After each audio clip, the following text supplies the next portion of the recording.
Former U.S. President Donald Trump and the Trump Organization are ordered to pay nearly $355 million in damages in his civil fraud case. Hello, I'm Arnold Naidu, and this is The Heat.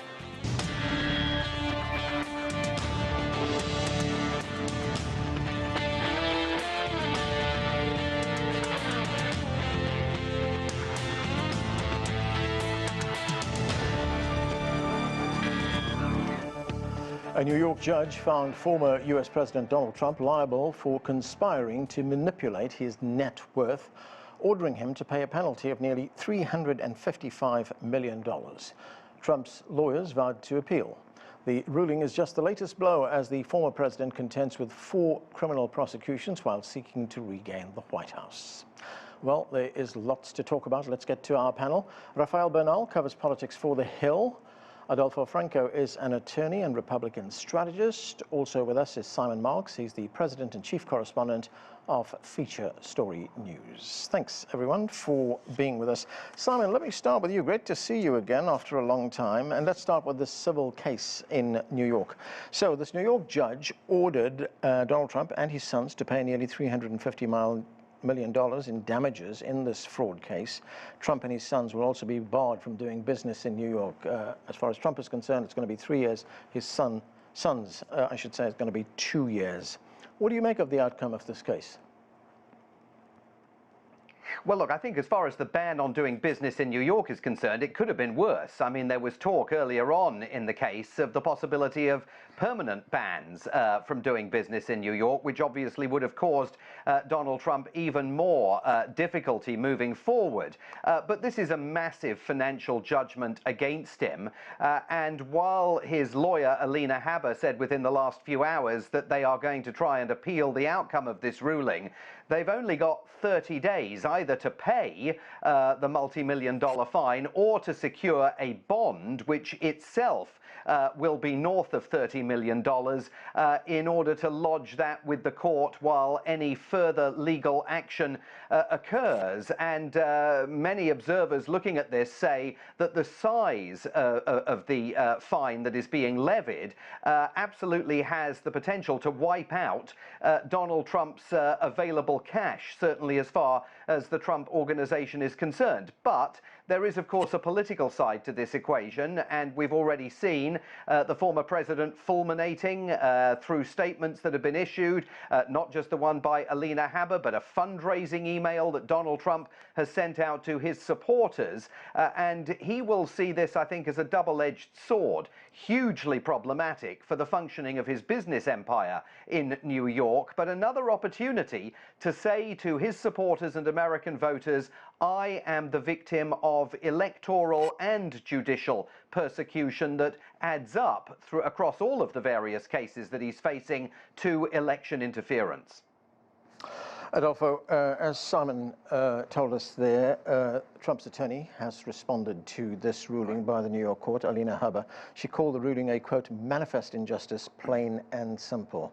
What is your view on what transpired today? Well, that's exactly right. It's a manifestation of the continued persecution of the president. It's completely unjust and unfounded. One has to remember who this judge is and his activist liberal wife, and the jurisdictions that these are taking place in are the most extreme leftist. One thing that you didn't mention in this report is the statutes that are being applied here are novel. This has never been applied before. The same thing happened with the Bragg case and so forth. So no one's ever been prosecuted in New York for something like this. Keep in mind that the banks have never alleged throughout this entire process that they've been defrauded.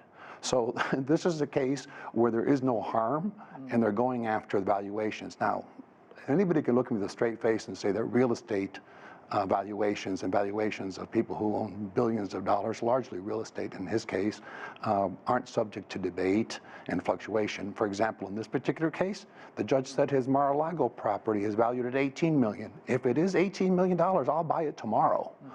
So this is, on its face, a persecution. Your guest is right, Simon's right when he said this at the very end. The politics of the legalities of this will be going to appeal. It's so ludicrous. It's so extreme. It's such nonsense. But the politics of it is, I would say, let's have more of this, because the more we see this, the more the American people understand what's just and what's unjust and unfair, and will side with President Trump. All right, Adolfo, that's the politics of it, but I'm going to ask you to put your legal hat on here.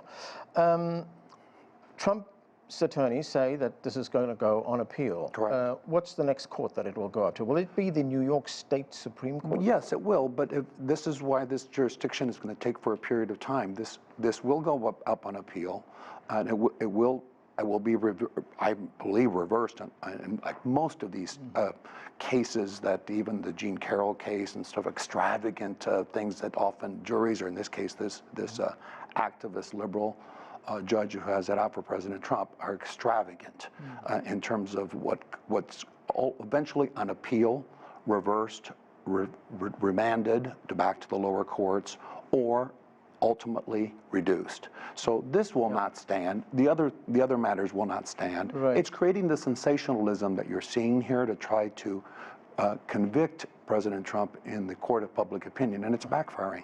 Now, just one final question, very briefly, if you could tell us, could this end up in the U.S. Supreme Court? Yes, it could. Yes, it could. Yeah, absolutely.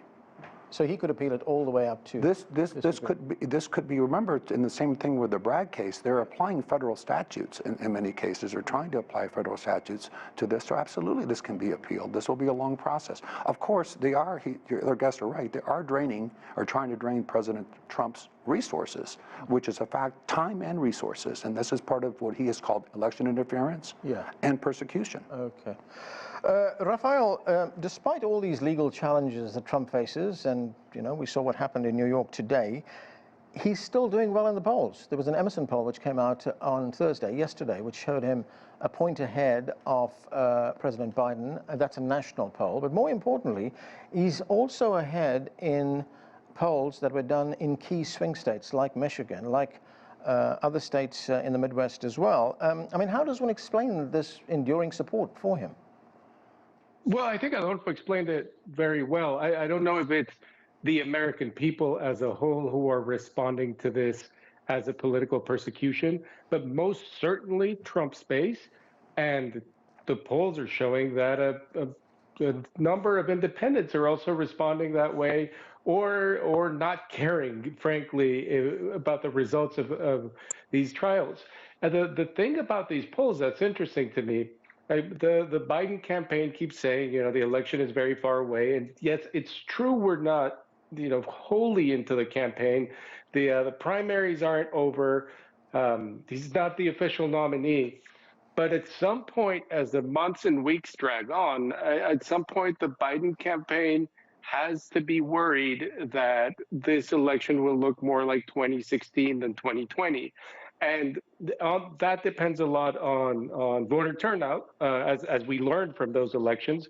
Trump doesn't do well with high voter turnout, and Democrats do horribly with low voter turnout. So if indeed these cases discourage voters or disgust voters in the way that voters were discouraged and disgusted in 2016 for participating, that's really good news for Trump, and especially in those key states like Michigan. Simon, I want to talk about another case now, this one taking place in the city of Atlanta, in the state of Georgia. The district attorney there, that's essentially a prosecutor here in the United States, testified in court in Atlanta against conflict of interest accusations. This stems from alleged improper financial relationship, improper relationship with a top prosecutor who was also a former romantic partner. Defense attorneys in this case are trying to get her disqualified from prosecuting this case. The court heard what may be conflicting testimony on when this relationship may have started, etc. But this is the district attorney, Fani Willis. This is what she said during that hearing. Let's listen. You've been intrusive into people's personal lives. You're confused. You think I'm on trial. These people are on trial for trying to steal an election in 2020. I'm not on trial, no matter how hard you try to put me on trial. So could this hurt the state's case? Simon? Oh, I think there's no question that it has already hurt the state's case. I mean, I think it's important to underscore, Anand, that Fani Willis is a Democrat and an elected official. She was elected to the position of district attorney. She then put a huge case together. It's not just Donald Trump, but she's charged 18 alleged co-conspirators. And she's even used the state's RICO statutes, racketeering statutes that are more usually reserved for gangland figures in bringing this case against them. And she knew that she was engaged in an affair with a married prosecutor that she then brought onto the team. When she said there, I'm not the one on trial, it's Donald Trump and his co-conspirators who are on trial, well, they're not on trial yet. And they will only be on trial if the judge overhearing that court appearance yesterday and today concludes that there was not some kind of conflict of interest that pollutes this entire proceeding. I think the difficulty she had yesterday, particularly, explaining how she is essentially at this point one of the last people alive in America who pays her bills in cash, doesn't even have a checkbook, has no records of payments that she made to the prosecutor, among other people. I think that Americans looking at that, regardless of their background, find it pretty peculiar. Simon, you know, Trump has been often making the case, as these charges have mounted against him, that this is a political witch hunt, that it's a political hit job. Is that the message that he's going to start broadcasting now after what happened in Atlanta? Oh, he's going to push that through relentlessly all the way through the long 8.5 months that we've got to go until Election Day. And I think that for the prosecutors in all of these jurisdictions and for the United States more broadly, there is going to come a day of reckoning here, because before very long, Donald Trump will be the presumed Republican Party nominee. If it doesn't happen on Super Tuesday in early March, it'll happen shortly thereafter. And the country is going to have to ask itself, can you really put a candidate for one of the two major parties with the support of millions of Americans who have cast their ballots through the primary process behind him? Is it really viable to put him on trial while he's also running for re-election, for election, or in his case for re-election? Right. I mean, Democrats, of course, will argue he must go on trial because justice must be done, but there is a fairness issue here that the country is eventually going to have to grapple with. Right. Adolfo, what did you make of the Atlanta case? I mean, as I understand it, one of two things can happen here. Either Fani Willis gets disqualified, she can't prosecute this case, or the judge can say, well, no, she continues, she will be the prosecutor. If she can't prosecute the case, if she's disqualified, my understanding is that the entire team has to be thrown out and replaced. Well, in all likelihood, the entire team will be thrown out, and either a new venue or a new team has to come in, maybe outside Fulton County, because she is the prosecutor. She's the boss in this particular office. So the idea that then somehow they could wall off and other people carry this forward, I couldn't agree more with Simon on everything he has said on this. The question now for me is, American people have now seen the two-tier justice system. If she's not prosecuted, I am, based on what I have seen, and I watched the entire testimony, I think there's a case here for perjury on these people. They're not credible. I'm glad the American people saw this elected partisan Democrat for what she is, and frankly, her level of incompetence. This is a political hack. But besides that, the case is she is on trial, despite what she has said. She is on trial, and if she's found to be committed perjury, let's see if there's now a prosecution of the prosecution. Remember in this program, for many times people were saying, well, you cannot question the judicial system and you can't question the prosecutorial discretion of these individuals. We now have seen what this person is, and the American people have seen it. So the answer to your question is that the case can move forward. I think there's questions about the RICO statute and the other, again, another novel issues involved.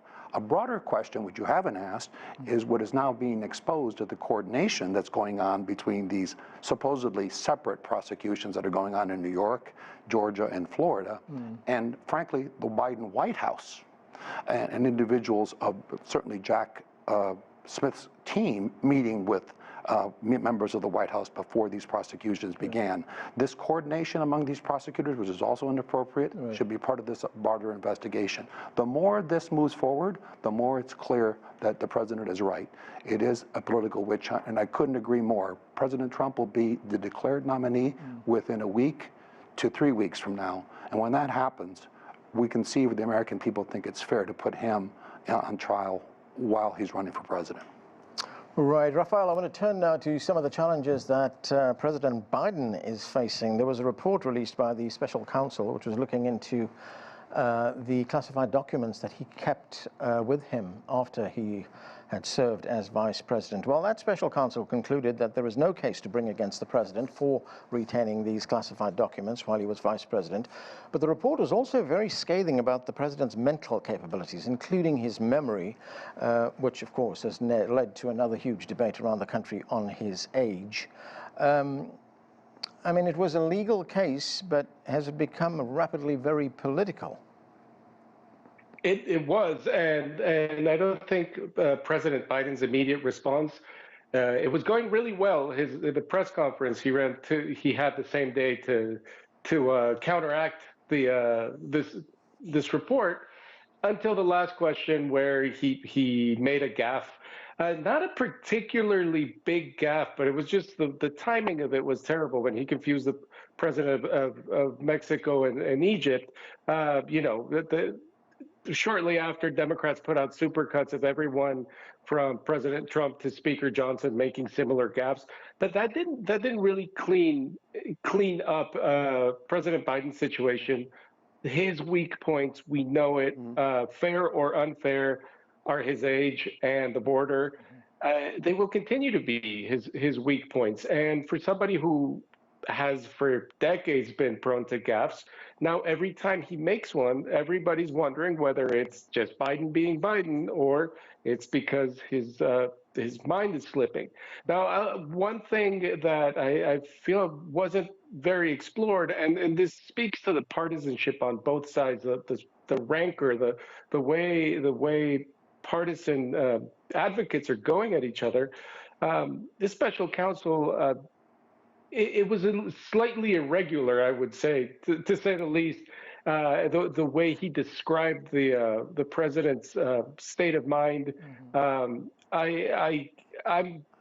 permanently bothered by the attacks, both on President Trump and President Biden, by all of us, by non-geriatricians, put it that way. Wow. There are very few experts, and there are way too many opinions on their state of mind. Yeah, in fact, that did cause some tensions between the White House and the Justice Department. Adolfo, I'll get to you in a moment. But Simon, I want to ask you this. How do you think this was handled by the White House? I mean, there was that hastily arranged news conference. President Biden came out, and it was relatively late for that kind of news conference, even here in Washington, at 8 p.m., to defend himself and these accusations or these disparaging remarks that were made by the special counsel. But how do you think they handled it? I mean, did it just make things worse?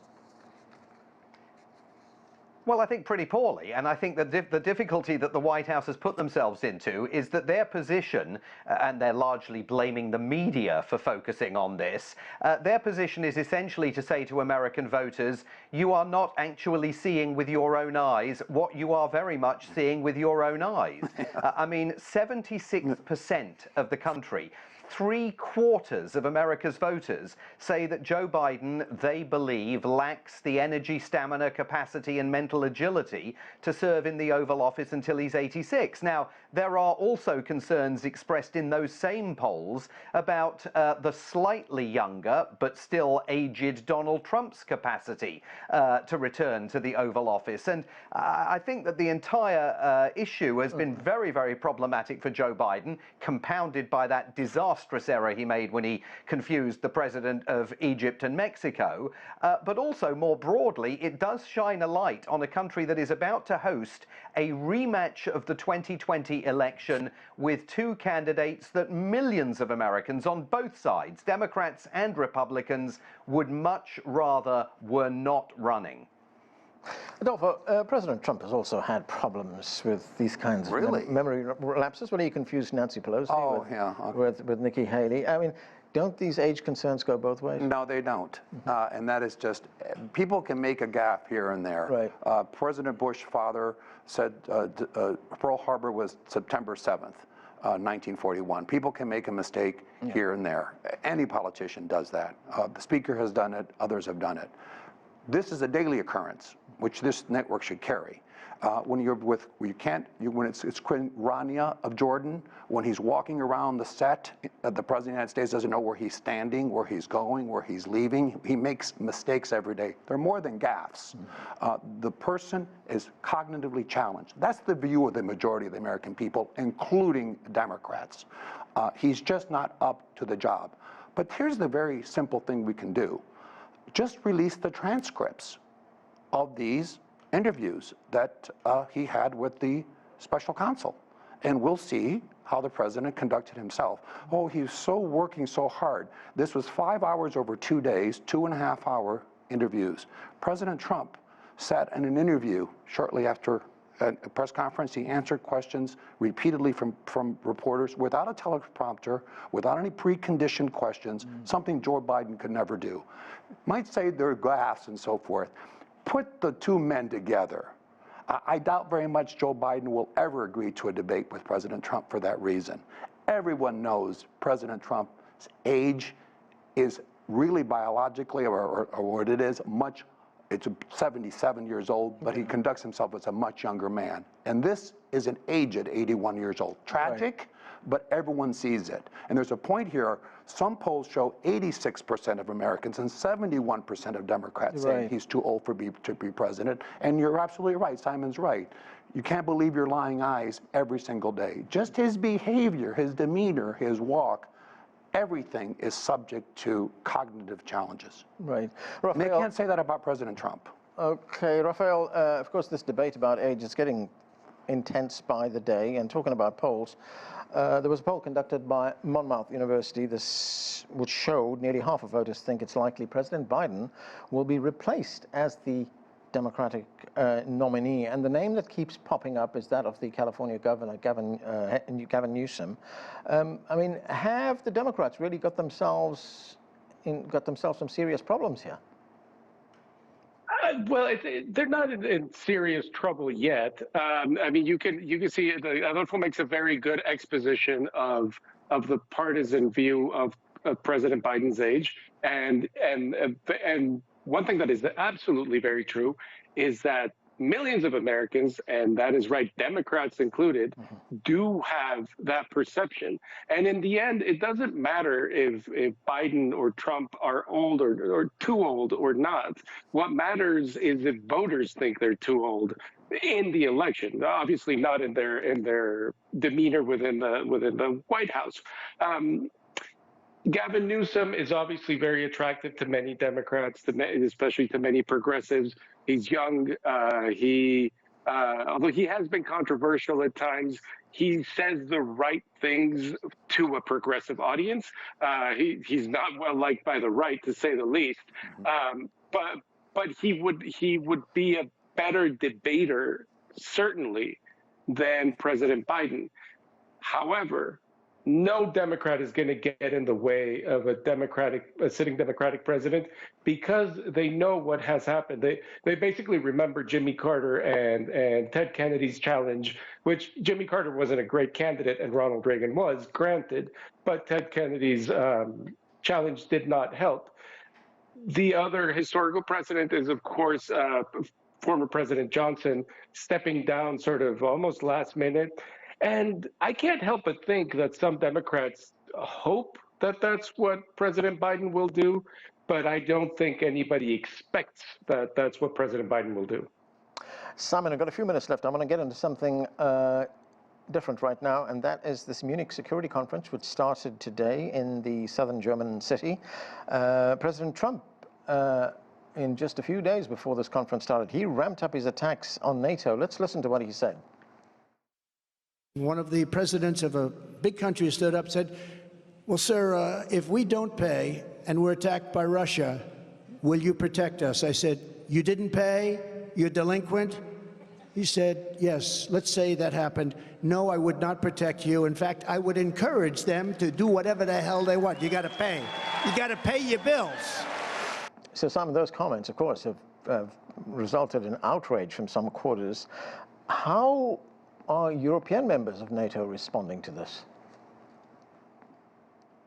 Well, they're extremely worried because, I mean, this has really, I think, been the first concrete example where you've seen some European defense ministers, including the German, saying we better start shoring up our own militaries because pretty soon we may not be able to rely on the protection of the United States via NATO. I mean, the remarks were intemperate and extraordinarily timed. They came at a moment when the country was about to spend the weekend talking only about two things: the Super Bowl and Joe Biden's memory, and then suddenly Donald Trump out of nowhere made those comments at that campaign rally in South Carolina, diverting the country's attention back onto him in a way that I actually think did raise cognitive questions about his own discipline on the campaign trail, but also conveying this sense of alarm throughout Europe, where there is growing anxiety about the prospect of Donald Trump returning to the Oval Office, shredding NATO,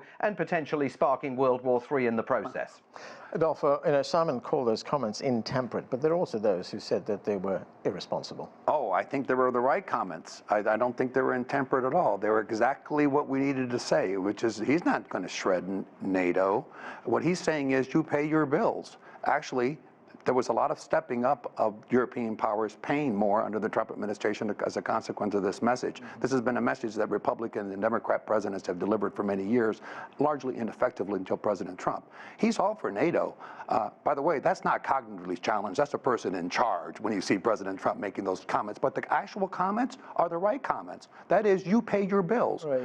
If you pay your bills, the United States will stand and do its part as well. But what President Trump, and I think it will resonate with the American people, is saying is, you don't pay your bills, we're not carrying water for Right, you. but he also said, I will encourage Russia to attack you. Well, what he's saying, I didn't say Russia to condemn that. He didn't say Russia. It is do whatever you need to do. Yeah. And that is, what he's saying is, you don't pay your bills, you suffer the consequences. This is something people understand in their daily lives, and it's being applied at the macro level. And I think it was the right message. And I think it will yield fruit, and I think it will mean that they will step up, and I hope Simon is right, and pay their bills and step up. This is a European conflict. They should be carrying the water, not the United States. Okay, and that is where we are going to have to leave it. We have run out of time. That's it for this edition of The Heat. I'm Anand Naidu in Washington, D.C.